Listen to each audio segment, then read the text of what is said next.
South West mother is claiming compensation from the Ministry of Defence after discovering she has an incurable asbestos-related cancer simply from hugging her father as a child. Debbie Brewer has been told she may only have 9 months to live.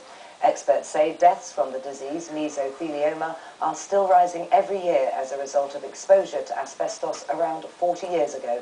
Spotlight's health correspondent Sally Mountjoy reports. When Debbie Brewer was a little girl, she'd give her dad a hug when he came home from his work as an asbestos lagger at Devonport Dockyard in the 1960s. Last year, he died of an asbestos-related cancer. Now, because of her contact with him, she's been diagnosed with mesothelioma, cancer of the lining of the lung, for which there's no treatment. It's had a devastating effect on her.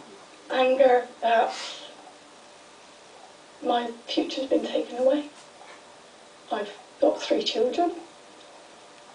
2 teenagers and a little one of 10, and I expect to be there for them, and I don't know if I'm going to be, and that's very hard to deal with. Asbestos was widely used in dockyards and many other industries in the 60s when the risks weren't well known, and though other asbestos-related diseases are now declining, mesothelioma is increasing because it can take 50 years for symptoms to develop. Some experts say the death toll from the disease in Britain is expected to peak at 2,000 a year by 2010. Some women have become ill as a result of washing their husband's work clothes, but cases like Debbie's are rarer. She's claiming compensation from the Ministry of Defence, which owned the dockyard when her father worked there. The claim will be for general damages for pain and suffering. General figures, and they are general, probably between 50 and 75,000 depending upon things like the amount of suffering. In addition, there may be a claim for dependency, for loss of earnings. The child may be able to claim as a dependent. If her claim's rejected, Debbie says she won't let it rest.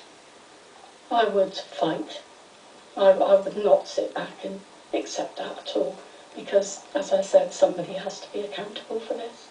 And it's not my fault, it's not my father's fault. It's the industry he worked in. Because of her father's unwitting legacy to her, Debbie wants to leave some security to her children. All the MOD would say today was, if they are liable, they'll settle the claim quickly. Sally Mountjoy, BBC Spotlight, Plymouth.